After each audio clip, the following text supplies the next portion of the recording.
my live, Nice. and I was saying a bit before that this is a remix I'm working with someone on, and it's a bit out of my usual style. And I'm thinking about doing another version of it, taking this and kind of stripping it down, making it more raw, making some new kind of sound to go in, some kind of element.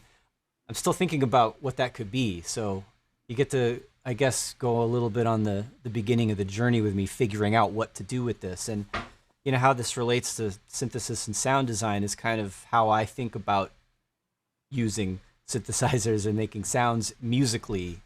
I'm sometimes I do sound design sessions where I just play and make individual sounds. Most of the time, the design that I do, the sounds that I make or instruments that I make are in the composition of it. So as I'm thinking about writing something or creating something new or doing a remix, I'm kind of making and designing the sounds in that moment as part of the composition process. So that's sort of how I do it, and that's, you know, how things happen in class too. If you were to be in my synthesis and sound design for producers class, that's for me kind of the underlying concept for it is, first of all, understanding enough about different types of synthesis to get, you know, to not be afraid of tweaking the knobs and getting started and diving in, and being aware of what the different types of synths are sound like and what they're good for, the different types of synthesis. So like an art, I've said this a million times, like an artist getting to know his colors, his palette, the techniques, the textures that you draw on when you're creating. So that's kind of what the course is. It's those things, like getting familiar with the different types of synthesis, actually developing your hearing, your ear training for identifying the subtleties of those things, and then also using that in an artistic kind of a way, sort of and in the act of creating your music, you're kind of doing, you know, not separating them, but putting it all together. So anyway, let's listen to what I've got here. Oh, where'd the kick drum go? Sorry, we're soloed.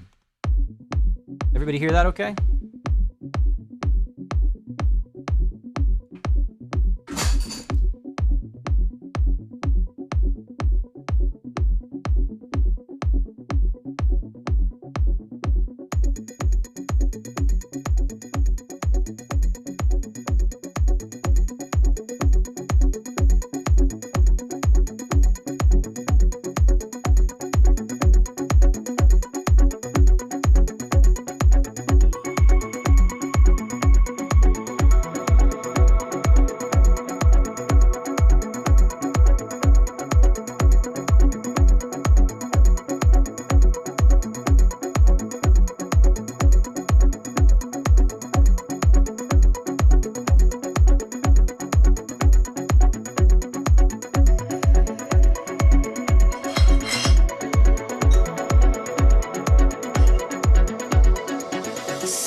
So that's kind of the world we're in right now.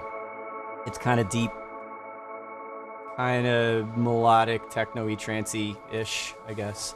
And I kind of want to make it a little tougher. So that's one thing, like work on the bass a little bit, make it a little more powerful. It's got a nice kind of bouncy groove right now. And I don't want to go too far out of that. And then sort of the main sort of sequence, the synth that you hear, I've got two tracks doing this thing. Let me unfreeze them. So this makes it kind of a nightmare for automation because it's two copies of the same plugin with a lot of a lot of automation envelopes going on. So to make this a little bit less crazy, think what we'll do is we'll just lose one of those instances and just work on that one. I had them panned left and right because each one's got different sort of modulations and different things happening with the MIDI, and it creates some really intricate stereo stuff happening. Actually, let's listen to that since I pointed it out.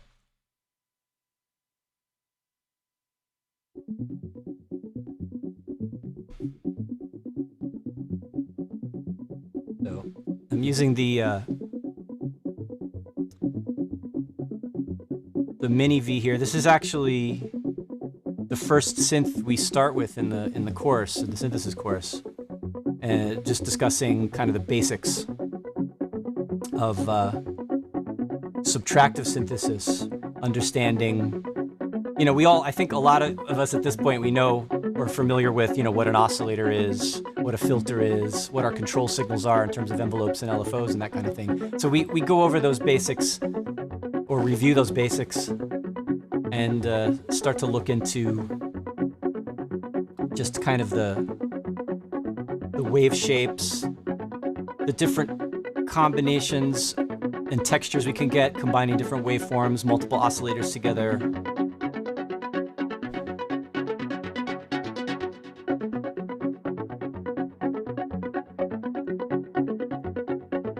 Anyway, so that's what's going on here.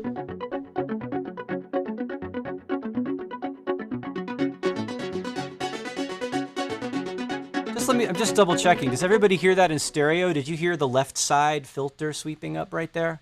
I just want to confirm that my signal going out is in stereo or not. Anybody want to give me a thumbs up? Did you hear that stereo? Yes, good. Hopefully that yes was an answer to my question.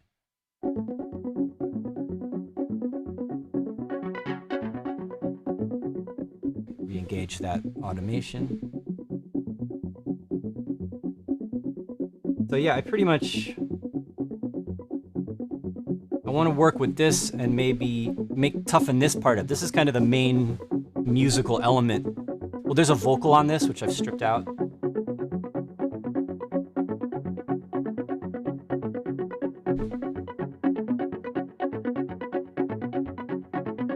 right, so let's go back to just working on the one.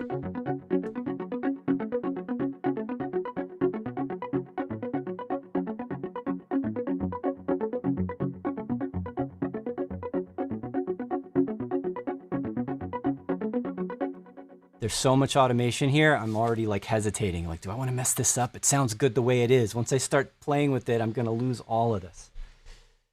So what can I do to kind of fatten this up and keep it how it is? Okay. You can hear there's kind of a build up here where it opens up, the filter sweeps up.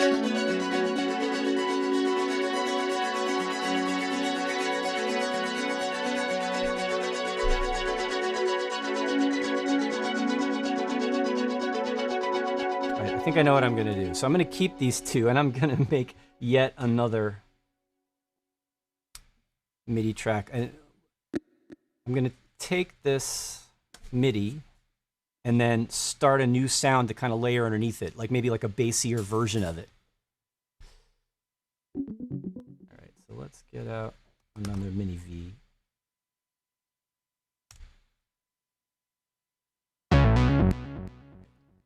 And start from, I don't know, there's a default, or you can start with the one oscillator template, and that's just as simple as it's going to be, one square wave.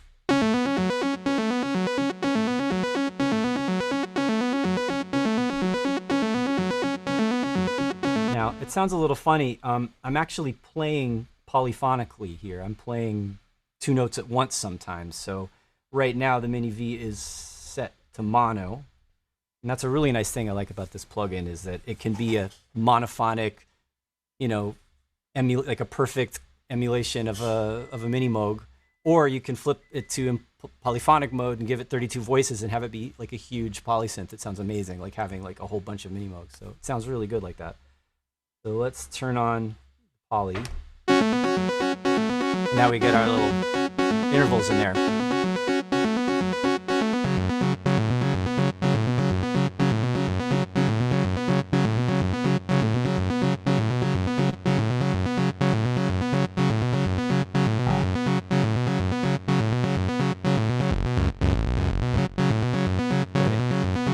I'm already, actually, now that I did that, as nice as that is, bringing that down an octave, it sounded a little muddy. So I think I'm actually going to lose that harmony. I'm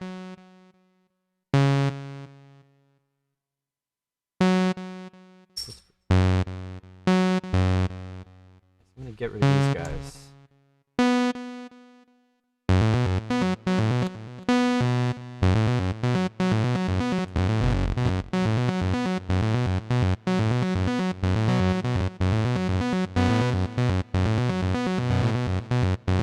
Basically, I'm inverting my melody now. It's the same notes, but lower.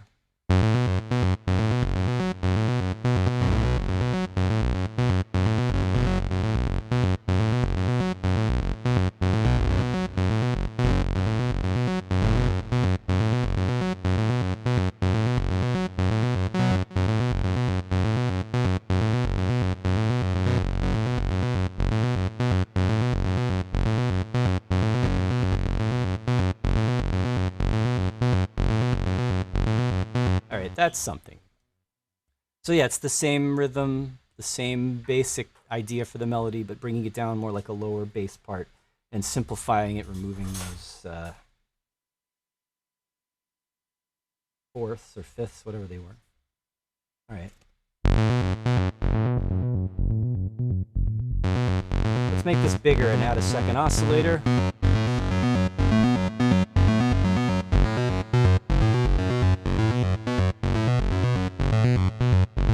Sounding, it's phasing now. That's another thing I like to do early on in the course, is learn about what happens when you combine waveforms together and talk about phase and how frequencies can be boosted or cut. And here what's happening is we're hearing like these weird kind of overtones happening. It sort of sounds like bigger, louder, but not fuller. And we're hearing phase cancellation. We're hearing low frequencies go away. We're hearing other frequencies. We're hearing combing, actually. We're hearing like parts of the overtone series just getting cut out. But, you know, let's detune that a little bit.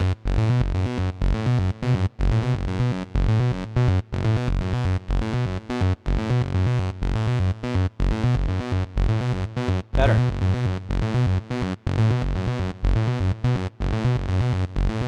So now we're hearing that the beating between the frequencies of those two oscillators, and it's creating a difference, and it's creating this full kind of chorusy sound, and we're not getting as much cancellation all at once. It's happening, but it's changing over time. All right. So I want to make this a bottom layer to toughen up what I had.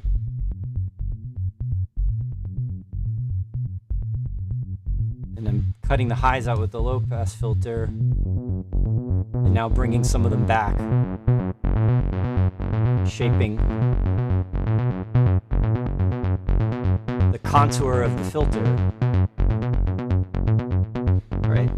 I mean, this is a really simple, archetypal, pure kind of subtractive synth sound that, you know, we've all heard this before. It's nothing so new, but this is, as a starting point, you know, why people, I think, are so attracted to this type of synth, you know, simple subtractive synths, hardware synths with knobs on them, is just immediately have a really nice, usable, fat sound, just, you know, quick like that. Let's hear how, I'm going to start shaping this along with the other two layers now.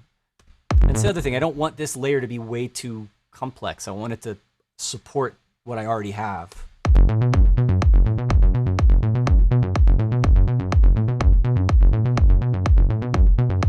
I need to start it even darker.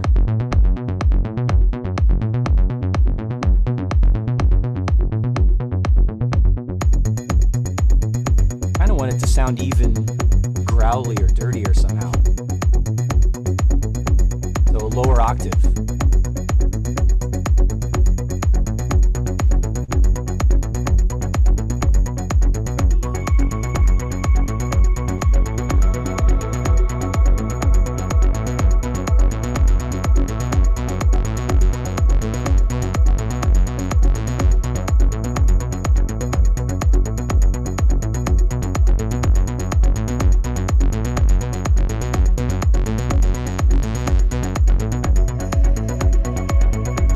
okay. I mean, simple. It's working though. It's doing what I wanted it to do.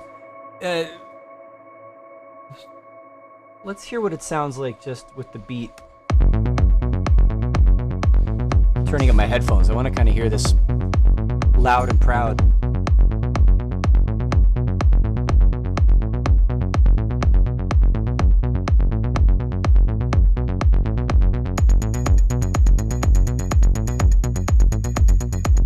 So bringing the sustain level down on that filter contour.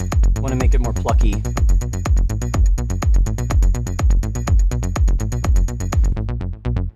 Let's process this a little bit. The plugin is a Native Instruments plugin I was playing with recently. See if I can remember what it's called. Oh yeah, Dirt.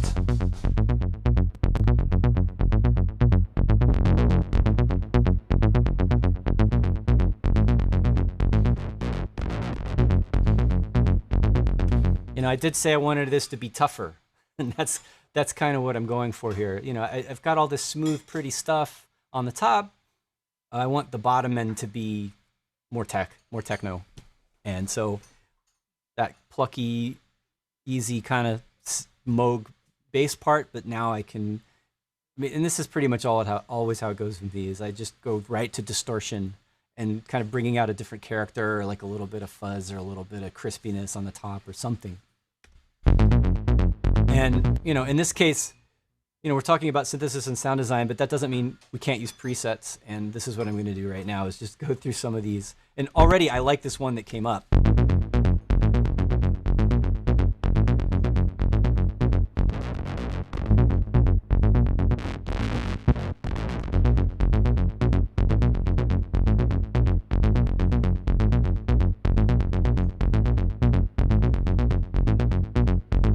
Yeah, I don't think I'm going to mess with it. It sounds kind of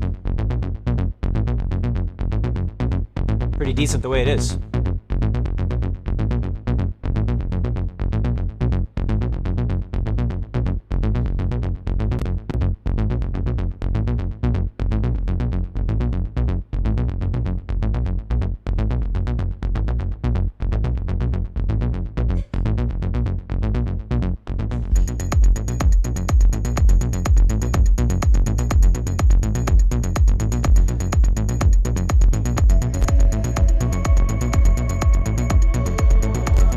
See, all right, my instinct was to throw a compressor on it, but you could see right away it's like totally squashed from the distortion.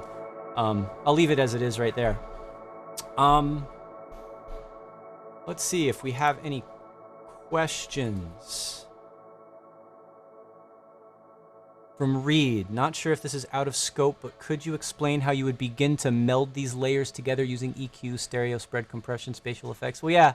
Not entirely out of scope, no, because for me, having, you know, I was talking about how the synthesis and the sound design is part of the composition, but especially with this kind of music, the mixing and audio engineering stuff is all part of the same process as well. Not that I like totally mix and polish as I go, but I think probably my rough mix at this point is a little more polished, and I do kind of think ahead more. So yeah. And I'm starting to kind of think about this bass sound that I made really quick. Once I start putting effects on it, I start to think about the mix. I mean, to a point, like it depends on sort of what the effects are doing. In this case, I'm thinking about, you know, I want it to sound rougher and tougher, but I also need to kind of keep it reined in. So as much as I might be pushing it with distortion, I also would right away think about EQ. I put the EQ on there. And then I deliberately put it in front of the distortion, because I wanted to take away some of the dirt that was being made from the distortion on the super low frequencies.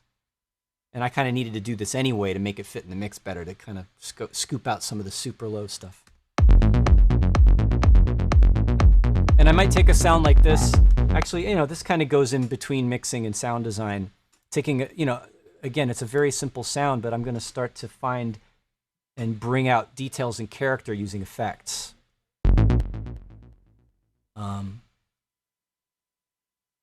Let me do this.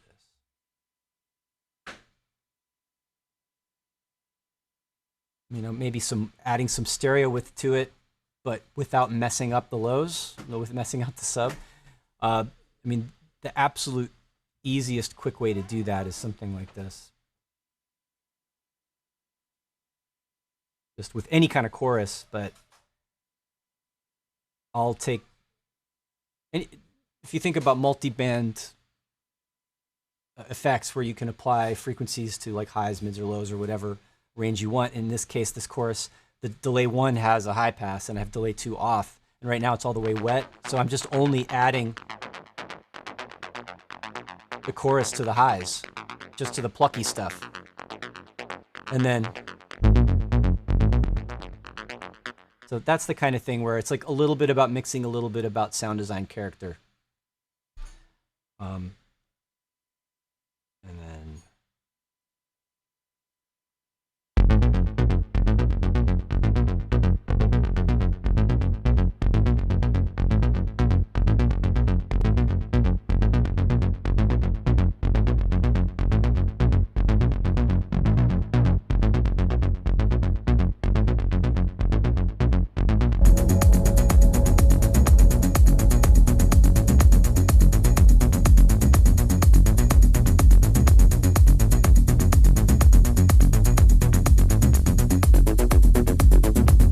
I realize now also I'm replacing this.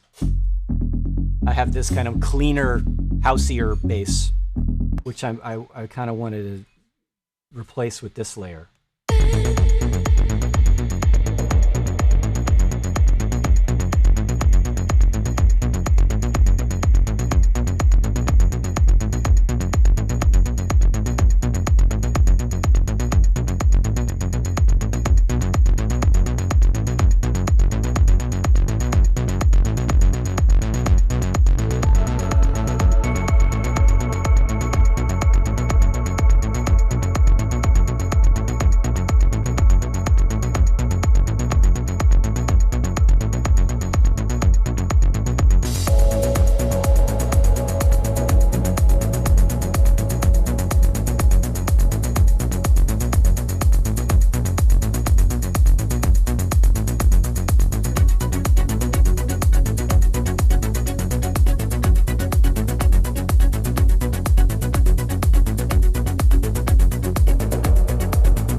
So, I think I kind of roughly achieved my objective, adding like another layer, making that sort of main synth part heavier, and it's changing the feel of this track a lot.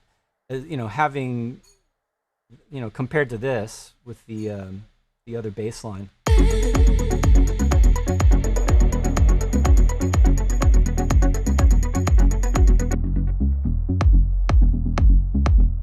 Definitely has a bit of a houseier feel to it, as opposed to doubling that other part with the lower bass kind of layer. So this has definitely got that tougher feel that I was going for.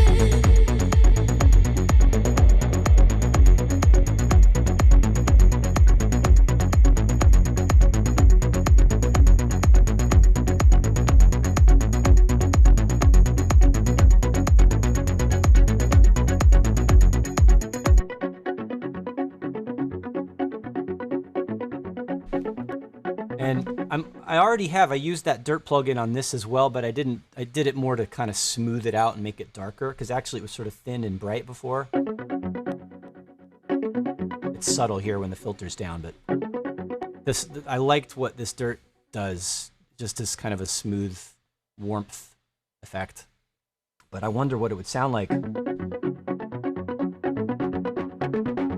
Nope. It's not breaking up in a nice way.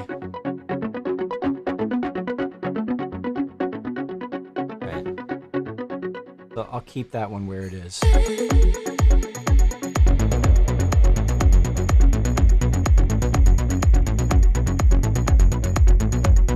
All right, so any questions about this, or Any thoughts? Any ideas? Feel free to share them. No, I don't know how. I guess Thomas would be handling muting and unmuting people if anyone wants to say anything. But let me know if you have questions or ideas. Anything you want to look at. And while you're thinking about that, I'm going to move on sort of this next part. This originally had a full vocal. You know, it's a remix of a song, and this is kind of now I'm like a remix of a remix where we're getting into now. And you can see these are all the muted vocal parts, and there's just a couple little ones that I left here, like that one. And I was trying to figure out if I want to incorporate more of the vocals in it, and I want to keep it abstract and not too much like phrases and words and full melodies, and just kind of use the voice as a texture. And so I have a small loop of this. There's actually this part where she sings "Fly." All right, with a lot of echo on it. And I just bounced that and resampled it, right, into...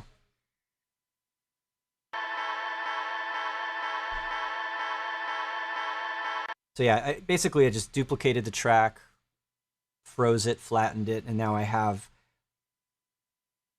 just these little pieces of the vocal with lots of echo on them.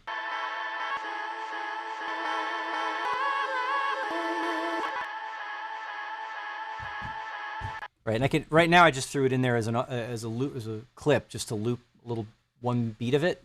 I might throw it in a sampler and play something with it, but just taking the original vocal and making a new instrument out of it is something that's fun to do.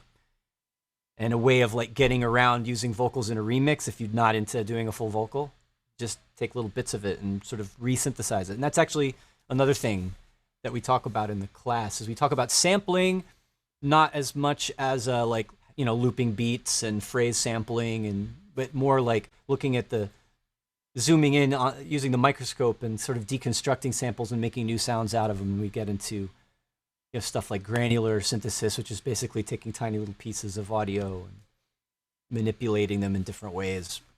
I know this would be a perfect candidate for sort of a more granular sound. So maybe we'll try that.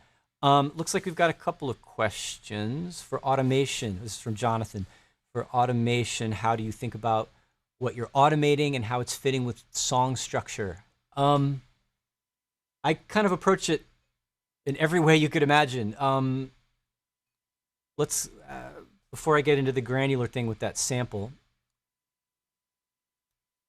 let's go back and look at, just real quick again, at that main sort of synth part up here, the driving synth it's called, for lack of a better term. And you can see that there's a lot of automation going on. And that was all done, not completely, but mostly in real time. It's not hooked up right now, but I've got this thing. And I sort of have different approaches to using automation. If I'm making more kind of tracky underground stuff, I'll get into like tweaking one sound. I mean, we did this with the, when I was using the Mega FM for Techno Tuesday, I made a whole track around just improvising, tweaking parameters with the sequence on the Mega FM. And that's kind of what happened with this, except, I came up with the pattern, and the pattern's going along with the rough arrangement.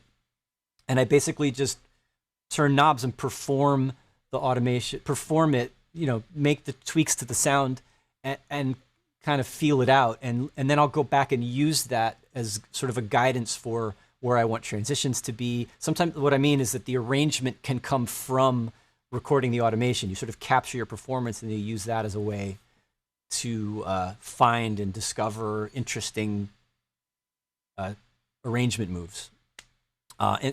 In this case, we started out with the rough arrangement. It's a song with like verses and a chorus, and that's what we started with. It's like we laid out the vocals, and then roughly how they were in the song, and then extended it and built up the sections around that. And then I went back and I recorded automation along with the changes. The exception being, and really where I did the most work, I've kind of edited it now, but there's a whole kind of break in the middle of it, and that's where I did most of the automation stuff. So actually, let's listen to that really quick. It's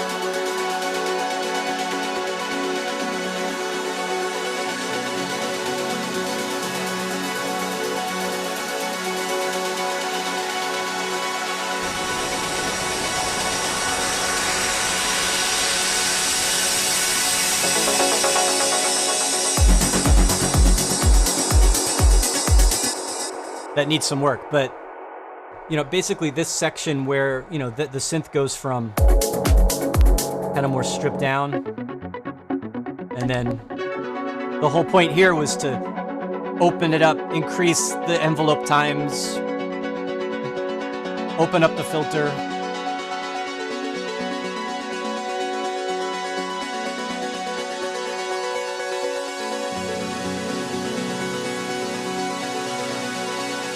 And it's got so much delay and reverb on it now, it's hard to hear all the little details, but there's some parts of it where it kind of, if you listen to the details of the sound, like it's generally getting longer and brighter, right?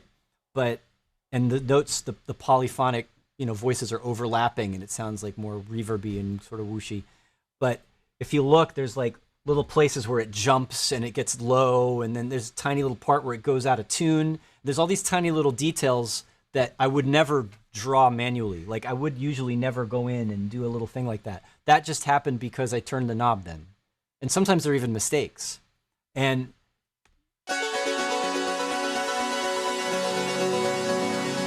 it's like literally right there, I accidentally dropped the octave of the oscillator and it sounded cool, so I kept it. And that, again, I would never have drawn that in. So I really like doing a lot of real-time control of synths, whether they're hardware or using MIDI control on the MIDI controller and plugins. And I think it brings a lot of life. And I got to say, referring back to the class again, that, we talk about this in the class, and getting comfortable with the parameters of a synth so you can be more performative and more creative with the sound, and not just, design a sound and then play a note. There's more to it than that. That's how things change over time. Hello? Just had a visitor. She's hiding back here. I'm getting paid for this, right? Okay. Everybody say hi to my daughter who is interrupting our live stream to the public. Everybody can see you. You are literally on YouTube right now, so you should probably go. Good night. Okay, thanks. Good night. No. Let's see. Thomas asked how many knobs was I writing per pass? Like as many as I can. I mean, I only have 2 hands, but I'm basically, if you imagine playing something like this, I'm like, I'll have like a row of these and I'm just moving between them with 2 at a time as quickly as I can.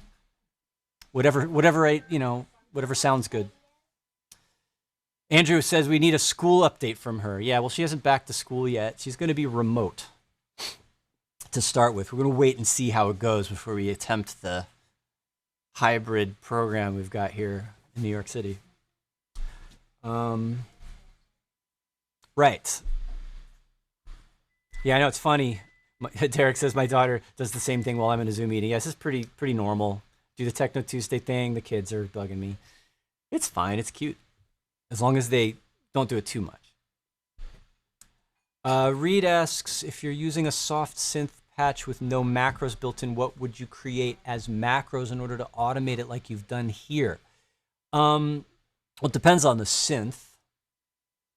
Something like the Mini V is not so complicated. It doesn't have so many controls that you lose track, and there's so many, like it doesn't have this. It's a simple enough plugin that it doesn't have macros, and there's like a limited number of controls.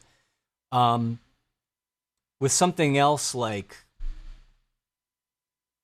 I don't know, Massive or Serum or pigments, where you've got a lot more possibilities, and that's where you might want to start thinking about using like any macros built into the synth, so you have like, you can sort of pre-set up control for the things that you want to tweak. That's definitely something that we do in the class. And, you know, if you're using Live, of course, Live has macros. If you just build an instrument rack.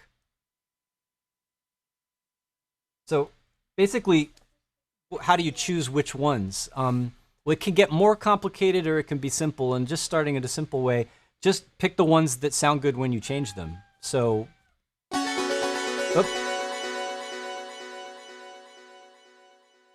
let's actually go to the,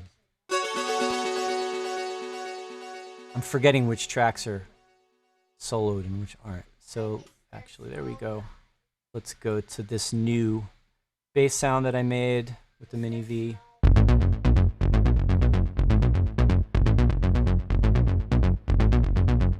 So obviously the one I was playing with right away was the filter. That's a no-brainer.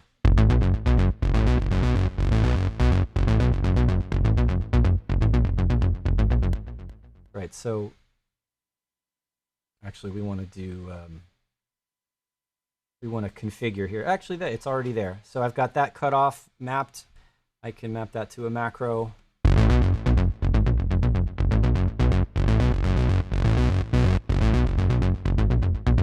And, you know, what's the point of doing a macro if you're just doing one knob? It makes it easier to do mappings with, like, if you've got a push controller or something like that, or anything that auto maps to the rack in here. But sort of the next level of this is doing multiple parameters at once. So I might, what if I wanted to sound bigger and grindier and less plucky? I could also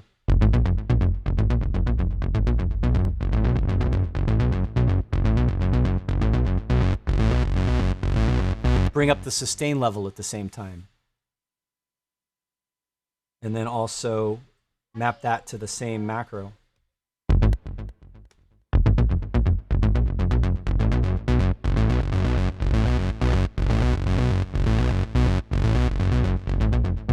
That didn't sound really awesome, but you get the idea that it's not only doing the filter, it's doing the filter and the envelope at the same time and changing the shape of the sound at the same time as the tone is changing. So that's just sort of a starting point for thinking about what to choose for macros. Of course, you could go beyond that. You could incorporate effects into that. And then, you know, you could go like simple as dry, wet, or increasing the delay time or changing a reverb amount or something like that. And yeah, as Derek asked, you can map multiple parameters to one macro knob. Never mind, you just did it. Yes, that's right. All right.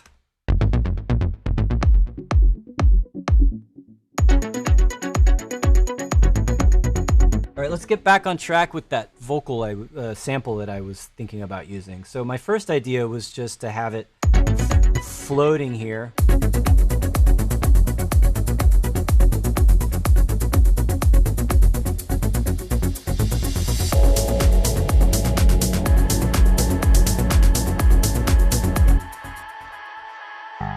I mean, that already sounds nice, just sort of in there like a pad. It doesn't have any movement to it. If I were to keep it here as an audio clip in Live, you know, maybe I would just use effects and automation to have it fade in and out, or kind of, you know, swell up and down, or change and modulate somehow. So just something as simple as an auto filter.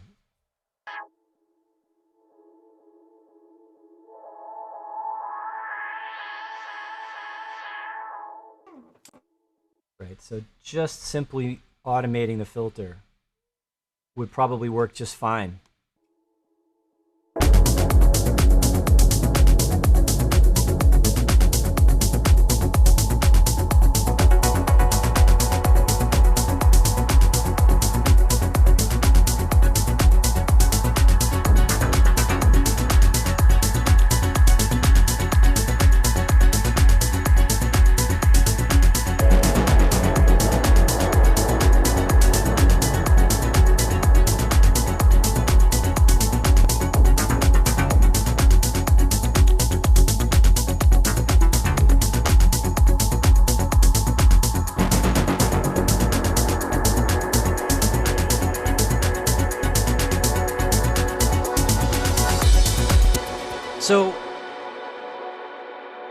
That's usually how, when I'm not doing real-time automation, that's how it happens. I add breakpoints as I listen to it. And I'll just, as soon as I hear it needs to change up or down, I add a breakpoint and move it to where I think it needs to go. And, you know, you got to be fast, especially if it's at a fast tempo.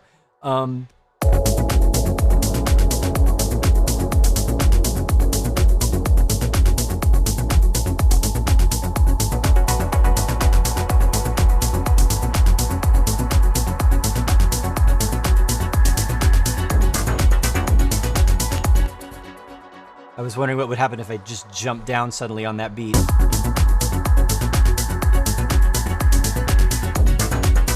Maybe too much, but...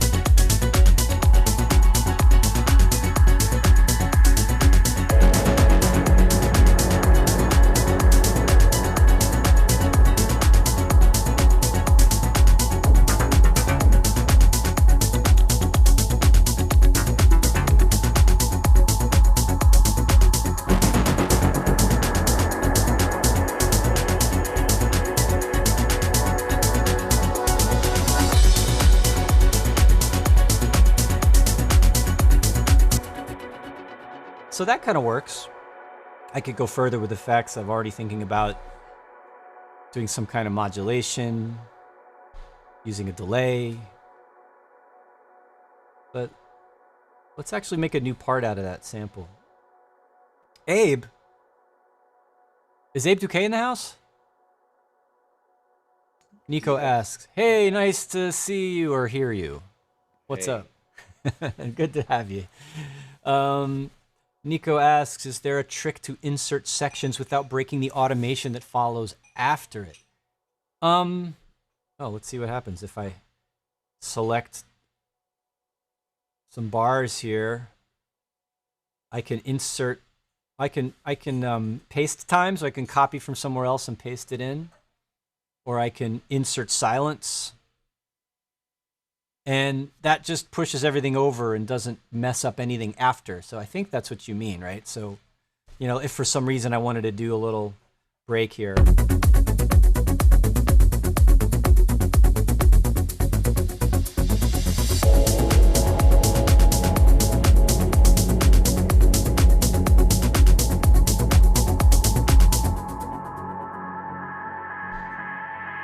Right, so yeah, it just added in that little bit, and now it's going to continue where it was before.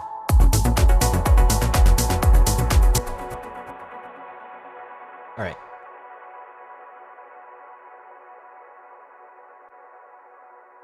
Let's take that vocal sample and throw it in Pigments and granularize it.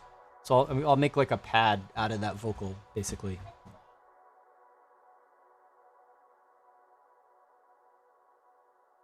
Right, we'll turn off engine 1 and go over to engine 2, which is already, turn that on, that's already set up to sample. And let's see if it will let us drag that into it and what happens when we do. It works. Warning, samples longer than 60 seconds are not supported. So, okay, I have a long, I'm gonna have to fix this. So let's copy it. Copy it. And turn the warping off, and basically we just want to crop this so it's not way too long. Actually, it needs to be less than 60, right? That should do it. And that should work. Now let's see if it'll let us drag it in. Okay, I know. There.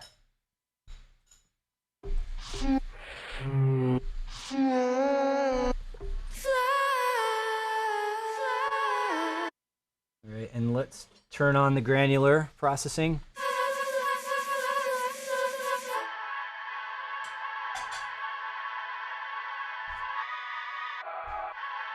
So it's kind of doing what I was doing, just looping the clip, but I've got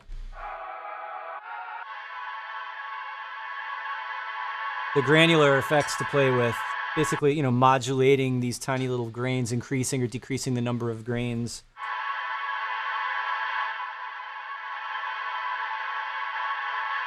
And I'm kind of randomizing. I I can increase the width and modulate those grains in stereo.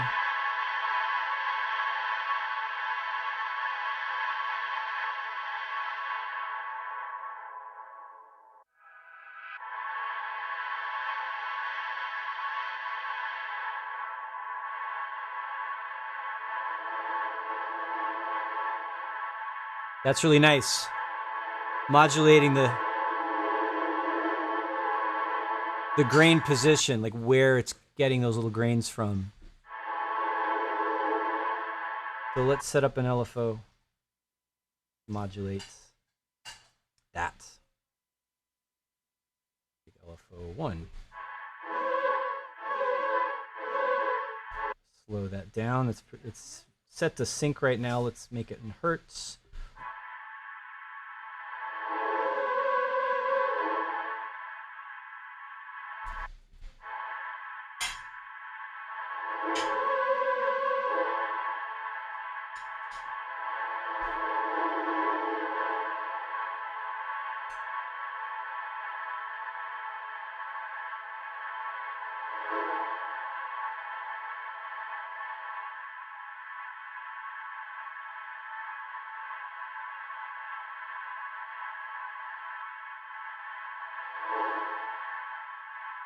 It's kind of diving down, isn't it?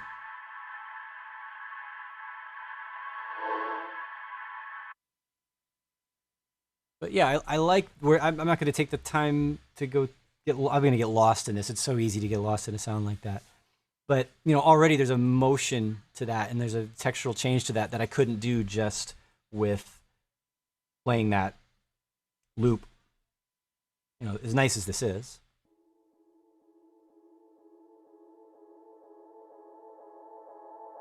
Let's do something similar. I'm going to draw in a note as long as that whole section.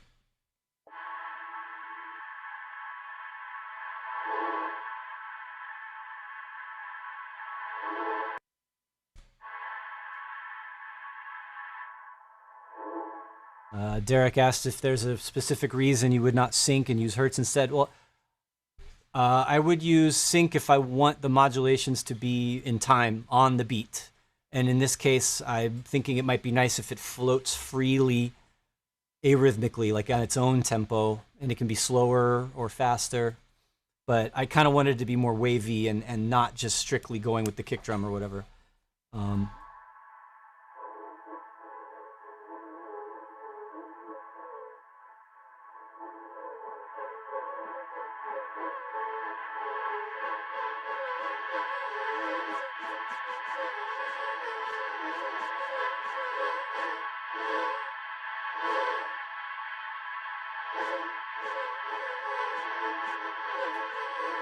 So, you know, I might do something, you could smoothly speed up and slow down the rate of that LFO. You could do that in sync as well, but it'll jump between note lengths. Here, it's just going to continuously speed up and slow down. Actually, let's try that. See if I can make it automate.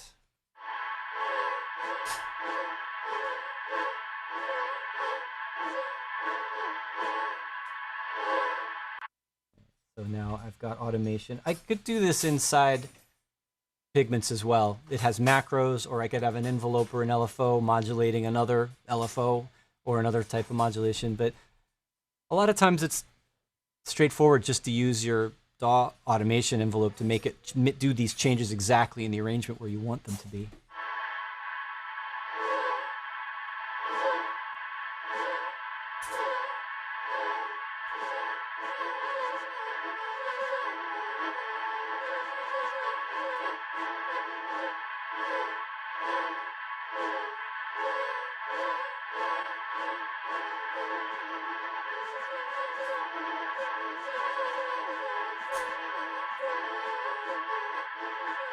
It's a little rough right now. I'll probably want to go back and be more careful about the timing of this. But basically, instead of only just having a filter sweeping up and down, I've got this granular thing happening, and you're hearing different parts of the sample sweeping in and out. It's more kind of trippy in a way. It's already dreamy sounding and atmospheric, but now it's kind of flying around.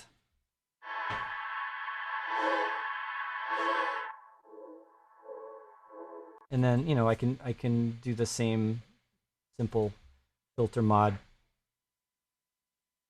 that I did.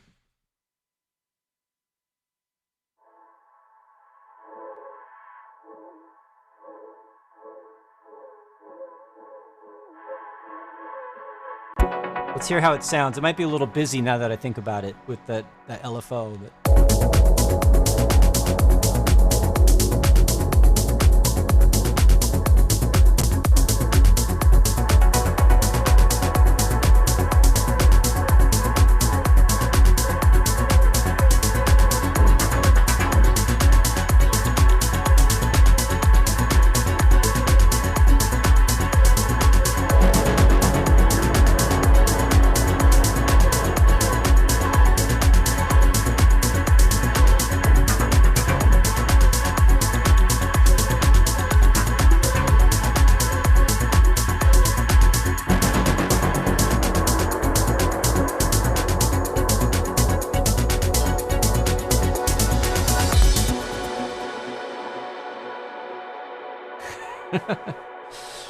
I think it's okay. Again, concept. I think I'm onto something with the concept. It needs a little more work for the execution, but that's sort of how it goes with this kind of thing. You just keep chipping away at it until it sounds the way you want it to. We're getting up close to 8 o'clock. Time has flown. I want to make sure anybody that has questions or comments, feel free. Now's the time. And Jacob asks if you can do this sort of thing with Serum. The modulation part of it, yes. Serum doesn't have a granular sampler built into it, so you wouldn't necessarily just drag in a sample straight to it. I haven't looked into this deeply. I use Serum, but I haven't gotten into making my own custom wavetables yet. But it is possible to convert a sample, or to generate a wavetable from a sample, and you might be able to get something sort of similar, but it's not going to be the same as a granularized audio sample. Even, I don't know if you're using Live, but like you can just drag a sample into the wavetable device in Live, and it will automatically create a wavetable from a sample, and it might have some of that texture, but it doesn't really do it the same way because it's making an oscillator out of it. So you're not necessarily hearing all those little bits and pieces of the sample overlapping. So as far as, doing the modulation, an LFO changing over time, that sort of thing, yeah, any good synth that has good modulation routing can do something like that. Abe says, I believe you can use samples in Serum. And yes, you can use samples in Serum. You can't granularize them, but you can use samples in Serum. So, right. There are all sorts of stuff, all sorts of comments going on about granular synthesis in the chat here. Abe, you've been using Faceplant a lot? Yes, I'm talking to you. I'm putting you on the spot. Some, enough. Okay. I just realized how dark it is in here. I forgot to turn my light on. I got this little dinky LED light over here. Check it out. Ooh, now I'm like horribly lit. Make that go away. Abe, what kind of light should I get? You already newer?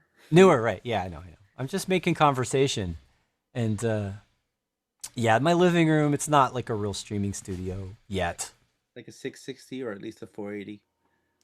Yeah, I was thinking leaning on a 660. The more the better. You can always tone it down. Right? It's just more money. Cool. It's getting there. John's setup's come a long way. I'm just happy that I don't have any dropouts anymore. Yeah.